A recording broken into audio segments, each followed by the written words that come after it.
नमस्कार,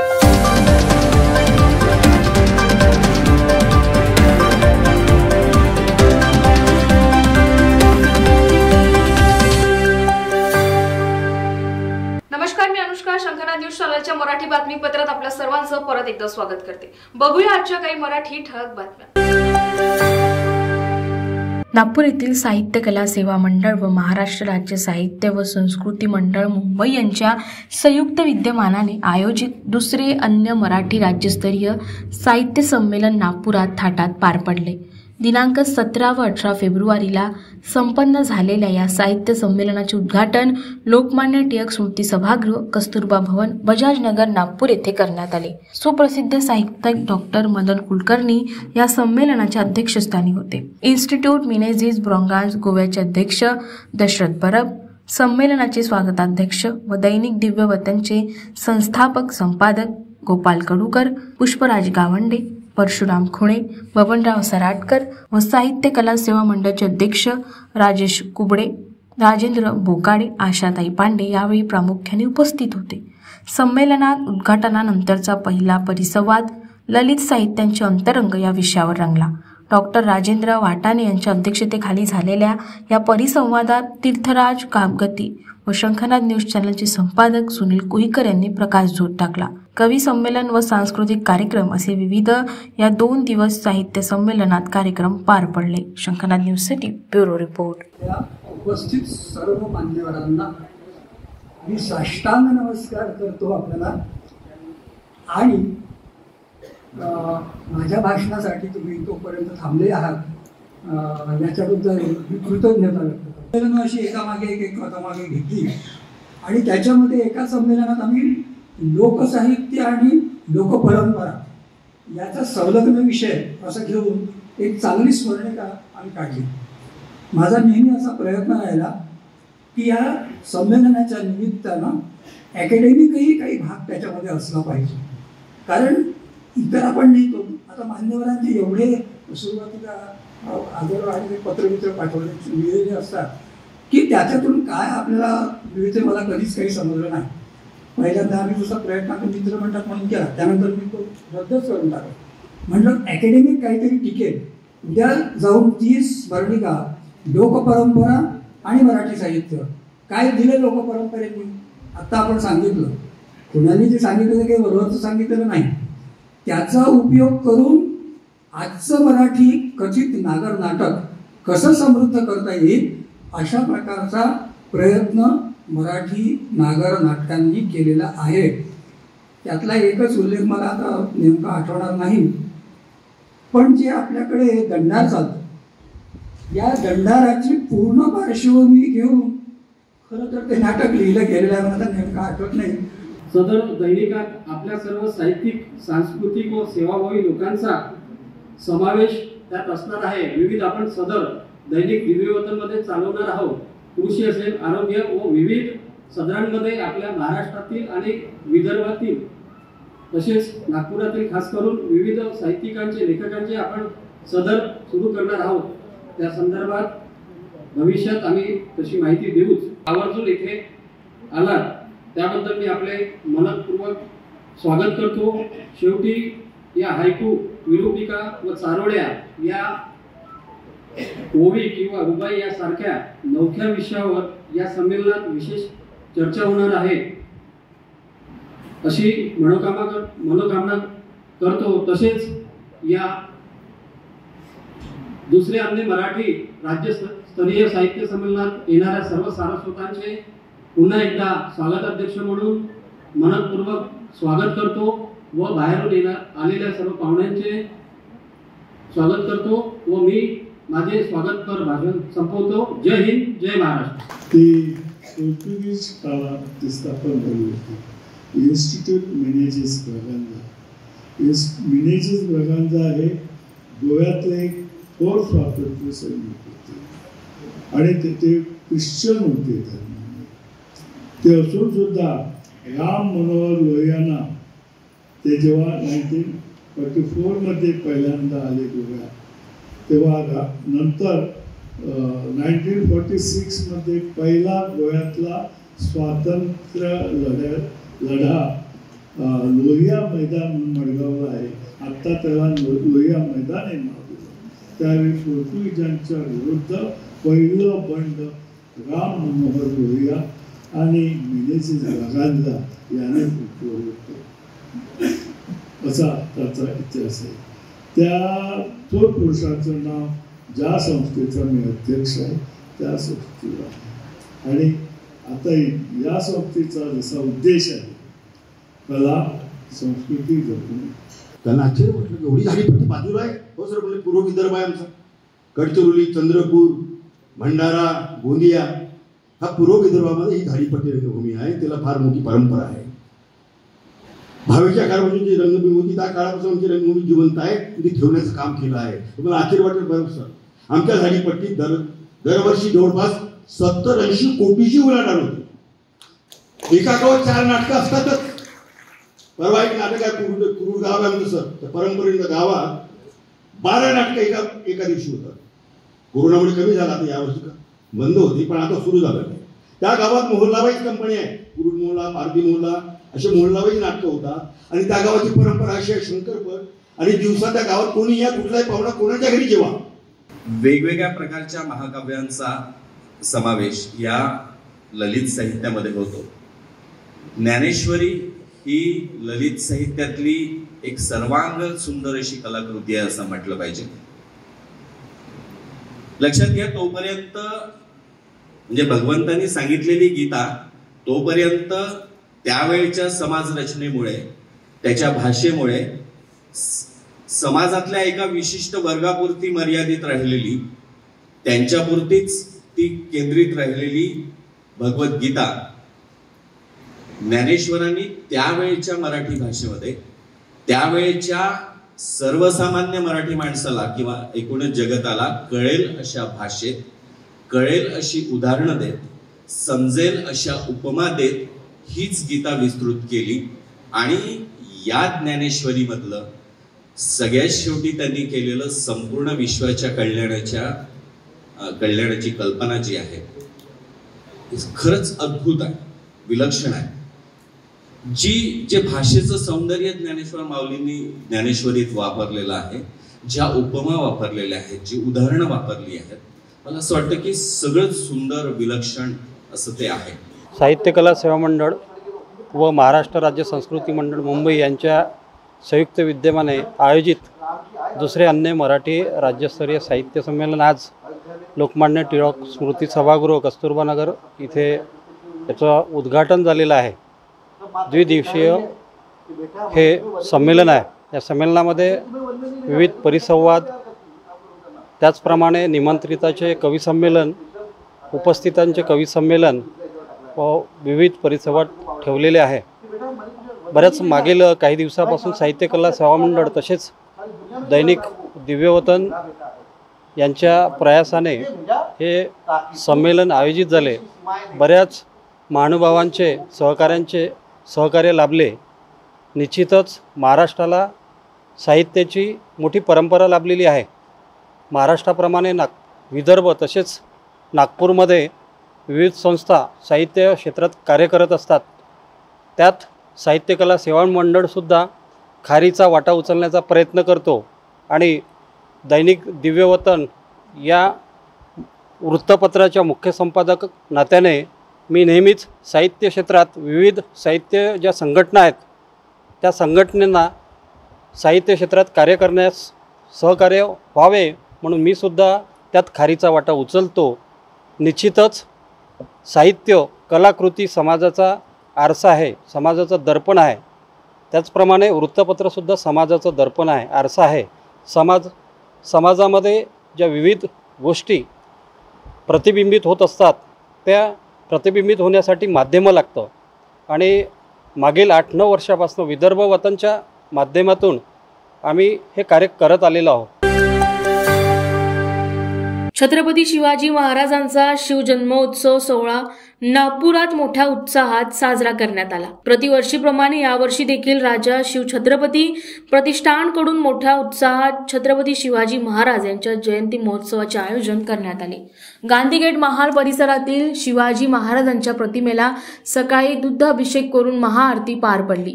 यानंतर महाराजांची पालखी काढण्यात आली। शिवमुद्रा ढोलताशा पथकांकडून शिवाजी महाराजांना मानवंदना करण्यात आली। राजा शिवछत्रपती प्रतिष्ठान शिवजयंती उत्सव समितीकडून दिवसभर विविध कार्यक्रमांचे आयोजन करण्यात आले। सोबतच शहराच्या विविध भागात शिवजयंतीचा उत्साह रॅली, वेशभूषा स्पर्धा, फटाके, लेझर शो आदी कार्यक्रमांचे आयोजन करण्यात आले। Shankarnath news city bureau report.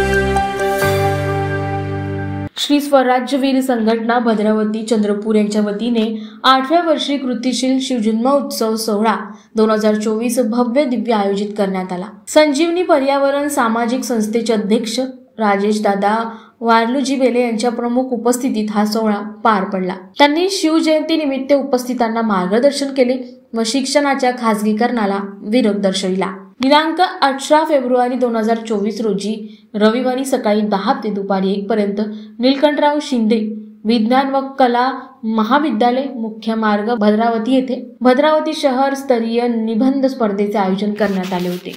दिनांक 19 फेब्रुवारी 2024 रोजी सोमवारी सकाळी 10च्या सुमारास नगर परिषद जवळ छत्रपती शिवाजी महाराज यांच्या पुतळ्यासमोर भव्य मानवंदना आयोजित करण्यात आली।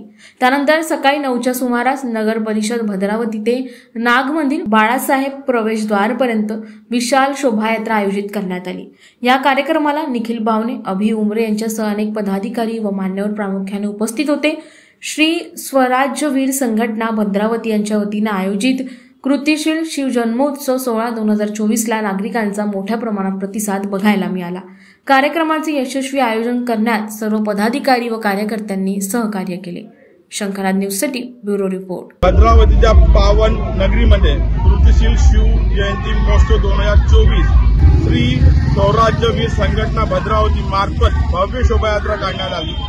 हा भव्य शोभायात्रामध्ये अनेक युवा वर्ग, शाळेचे मुलं, बुजुर्ग लोक, महिला उपस्थित होते।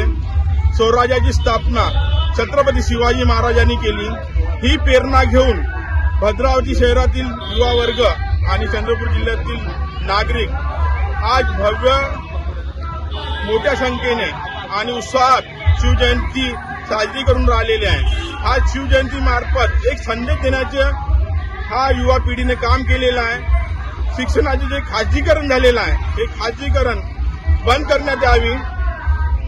रोजगारामध्ये जो खाजगीकरण शासकीय याच्यामध्ये केलेला ते बंद करण्यात यावे आणि शिक्षण फ्री व्यवस्था सरकारने प्रदान द्यावे। हे जनतेचा मूलभूत अधिकार आहे, आमच्या बहुजनाचा अधिकार आहे। शिवाजी महाराजांनी स्वराज्याची स्थापना केलेली होती। शिवजयंतीच्या मुहूर्तावर चंद्रपूर जिल्ह्यातील पोभुर्णा शहरात शिवछत्रपतींच्या अश्वारूढ पुतळ्याचे थाटात अनावरण करण्यात आले। शिवछत्रपतींचे 13वे वंशज खासदार उदयनराजे भोसले यांची कार्यक्रमाला उपस्थिती होती। पोभुर्णा राज्यातील दिग्गज भाजप नेते व चंद्रपूरचे पालकमंत्री सुधीर मुनगंटीवार यांच्या विधानसभा मतदारसंघात मोडते। गेली अनेक वर्ष या शहरात शिवछत्रपतींच्या पुतळ्यासाठी प्रयत्न केले जात होते। आज शिवजयंतीच्या मुहूर्तावर एका भव्य कार्यक्रमात उदयनराजे भोसले यांच्या उपस्थितीत हजारो शिवभक्तांनी अनावरण सोहळ्यात सहभाग घेतला। शिवजयंतीच्या मुहूर्तावर सातारा सोडून चंद्रपूर सारख्या दुर्गम भागात येऊन कार्यक्रमाला उपस्थिती दर्शविल्याबद्दल पालकमंत्री सुधीर मुनगंटीवार यांनी खासदार उदयनराजे भोसले यांचे मनापासून आभार मानले। तर चंद्रपूर जिल्ह्यात या पुतळ्याची उभारणी व लोकार्पण आपल्यासाठी अभिमानाचा क्षण असल्याची प्रतिक्रिया खासदार उदयनराजे भोसले यांनी दिली। Shankarnath news city bureau report. Chhatrapati Udayanraje Bhosale यांना हृदयापासून मनापासून धन्यवाद देतो की शिवजयंतीच्या दिवशी ते साताऱ्याची गादी सोडून कधीच आजपर्यंत बाहेर गेले नाही, पण रयतेसाठी छत्रपती महाराज सुद्धा बाहेर कधीतरी तिथी मुहूर्त न पाहता निघायचे। आज त्यांचा वारसा सांगणारे उदयनराजे भोसले, छत्रपती उदयनराजे भोसले आज इथं आलेत, जी आमची ही सर्व मागास तालुका आहे, मी त्यांना मनापासून धन्यवाद देतो। शिवजयंतीच्या शुभ मुहूर्तावरती आज आमचे थोरल्या भावासारखे असणारे सुधीर भाऊ यांनी मला निमंत्रण दिलं आणि ह्या ठिकाणी आल्यानंतर भाऊंच्या माध्यमातून हे कार्य मला पाहायला मिळाले. छोट्याशा गावात सुद्धा खऱ्या अर्थाने ज्याला आपण म्हणतो पारणं पिटलं असं झालं. आणि आज शिवाजी महाराजांचा अश्वारूढ पुतळ्याचं अनावरण झालं. चंद्रपूरचे पालकमंत्री भाजप नेते सुधीर मुनगंटीवार यांनी चंद्रपूर लोकसभा मतदारसंघातून पक्षाने तिकीट दिल्यास मैदानात उतरेन अशी सावध प्रतिक्रिया दिली आहे. महाराष्ट्रात शिवछत्रपतींच्या गौरवासाठी विविध कामांची आपण सुरुवात केली असून त्यासाठी राज्यातच राहण्याची इच्छा असल्याचे त्यांनी सांगत पक्षादेश झाल्यास कार्यकर्ता म्हणून सर्व शक्तीनिशी लढेन असे मत त्यांनी व्यक्त केले. विरोधी पक्षनेते विजय वडेट्टीवार यांना काँग्रेस लोकसभाचा उमेदवार करणार असल्याच्या मुद्द्यावर प्रतिक्रिया देताना त्यांनी वडेट्टीवार यांना शुभेच्छा दिल्या. त्यांनी जनतेसाठी काम करावे असाही सल्ला दिला. 4-5 मे रोजी वाघनख भारतात येणार असून लोकसभा निवडणुकीच्या दरम्यान हे सर्व घडून आल्यास मला यात सहभाग घेता येणार नाही अशी खंत त्यांनी व्यक्त केली. शंकानाद न्यूजसाठी ब्युरो रिपोर्ट. शेवटी प्रत्येकाने इच्छा ठेवायला काय अडचण आहे, पण इच्छा ठेवताना शुभेच्छा देताना एवढीच अपेक्षा आहे की लोकांची सेवा करावी. आम्ही सत्तेसाठी काम करणारे कार्यकर्ते नाही आहोत, आम्ही जनतेच्या हितासाठी काम करणारे कार्यकर्ते आहोत. छत्रपती शिवाजीच्या मार्गावर कणकण एक पाऊल पुढे जावं हाच भाव आहे. त्यांना सदिच्छा. माझी इच्छा नाही आहे, पक्षाचा आदेश दिला तर बघू. माझी इच्छा तर महाराष्ट्रात राहण्याचीच आहे, महाराष्ट्राच्या जनतेची सेवा करायची आहे आणि छत्रपती शिवाजी महाराजांचा जे काम हाती घेतलं आहे ते पूर्णत्वास न्यावं. खूप काम अजून करायची बाकी आहे. लंडन मध्ये स्टॅच्यू उभा करायचा आहे, 1000 कोटीचं छत्रपती शिवाजी महाराजांचं संग्रहालय उभं करायचं आहे आणि मग अशा गोष्टी पूर्ण करायला पण शेवटी पक्ष जो आदेश देईल त्याला नाही म्हणणं हे काही कार्यकर्त्याचं लक्षण नसतं. मी एक कार्यकर्ता आहे, माझी इच्छा नाही, परंतु पक्ष जर मला आदेश देईल पण मात्र एक मनात खंत राहील की छत्रपती शिवाजी महाराजांची जी कार्य आता मी सुरू केली त्याच्या कार्यामध्ये खंड पडण्याची भीती वाटते. वाघनख 4-5 मेला येणार आहे. छत्रपती शिवाजी महाराजांचा विचार पुढच्या पिढीपर्यंत पोहोचविण्याचे काम सर्वांनीच केले पाहिजे. खऱ्या अर्थाने लोक कल्याणाचा विचार शिवाजी महाराजांचा होता. एक प्रकारे खऱ्या अर्थाने शिवराय हे लोकशाहीचे जनक आहे असे प्रतिपादन खासदार उदयनराजे भोसले यांनी केले. चंद्रपूर जिल्ह्यातील पोभुर्णा येथे वन व सांस्कृतिक कार्य मंत्री सुधीर मुनगंटीवार यांच्या प्रयत्नातून उभारण्यात आलेल्या शिवछत्रपतींच्या अश्वारूढ पुतळ्याचे अनावरण करण्यासाठी रवाना होण्यापूर्वी ते नागपुरात माध्यमांशी बोलत होते. पंतप्रधान नरेंद्र मोदी आणि त्यांचे सहकारी यांनी छत्रपतींचा विचार आणि विकास गावोगावी पोहोचविला आहे. नागपूर, विदर्भात तसेच महाराष्ट्रात आणि देशभरात विकास बघायला मिळत आहे. सातारा लोकसभा लढण्याबाबत आपण इच्छुक असलो तरी दुसरा विचार करणार नाही असेही त्यांनी स्पष्ट केले. लोकशाही आहे, सर्वांना अधिकार आहे. श्रीनिवास पाटील ते वयाने वडीलधारी व्यक्तिमत्व आहे. प्रत्येकाची इच्छा असते, यात मी अपवाद नाही. या दरम्यान आरक्षण संदर्भात बोलताना त्या काळात मंडळ आयोगातून चूक झाली. आरक्षण फक्त मागास वर्गाला न देता कुठल्याही जाती धर्मातील व्यक्ती असू दे, जो आर्थिक दृष्ट्या सक्षम नाही त्यांना मदत करण्याचा विचार करायला हवा होता. यावर खासदार उदयनराजे भोसले यांनी भर दिला. यासोबतच छत्रपती शिवाजी महाराजांच्या जयंतीच्या शुभेच्छा देखील दिल्या. शंकानाद न्यूजसाठी ब्युरो रिपोर्ट. आमच्या घराण्याच्या वतीने आणि सर्व शिवभक्तांच्या वतीने आज छत्रपती शिवाजी महाराजांच्या शुभ अशा शिवजयंतीच्या मनापासून सर्वांना शुभेच्छा देतो. महाराज तर प्रत्येकाच्या हृदयात, मनात, विचारात म्हणजे नसानसामध्ये सर्वांच्या महाराज आहेतच. आणि महाराजांचं जे विचार होते हे एवढे पुरोगामी विचार होते की त्या काळात त्यांनी विचार काय केला असेल तर राज्यकारभारामध्ये लोकांचा सहभाग असला पाहिजे, म्हणजेच जे आपण लोकशाही म्हणतो, ज्याला आपण डेमोक्रेसी म्हणतो, त्याचे जनक तसं पाहायला गेले तर छत्रपती शिवाजी महाराज म्हणावे लागतील. एक आपण देव तर आपण कोणी बघितला नाही, पण देवाचा अवतार म्हणूनच आपण सगळे त्यांच्याकडं पाहतो आणि त्यांचे विचार आचरणात आणण्याचं प्रत्येक जणांनी करावं, आपण करत आहातच. पण अधिक केलं तर जे आज जे तेढ निर्माण झालेले आपल्याला पाहायला मिळतात ते सगळे संपुष्टात येतील आणि हा देश एक खेळीमेळीच्या वातावरणात, बंधुत्वाच्या वातावरणात हा देशातले प्रत्येक नागरिक राहिले पाहिजे, एवढंच या शिवजयंतीनिमित्त या सर्वांना शुभेच्छा देतो. आणि आपण सगळ्यांनी जास्तीत जास्त त्यांचे विचार हे लोकांपर्यंत, पुढच्या पिढीपर्यंत पोहोचवण्याचं काम आपण सर्वांनी करणं. तर या होत्या आजच्या प्रमुख बातम्या. परत भेटूया नवीन बातमीपत्रासह. तोवर नमस्कार. सर्व प्रकारच्या पाळीव प्राण्यांसाठी अत्यंत गुणकारी इनोटॉक्स पौष्टिक आहार. नैसर्गिक वापरा, केमिकल टाळा. इनोटॉक्ससह रोगराईस आळा घाला. पशुखाद्य टेक्नॉलॉजिकल ऑडिटिव्ह उत्पादनासाठी महाराष्ट्रातील सर्व जिल्हे व तालुक्यात डीलर्स नेमणे आहे. अधिक माहितीसाठी संपर्क करा 8446625542 738775157.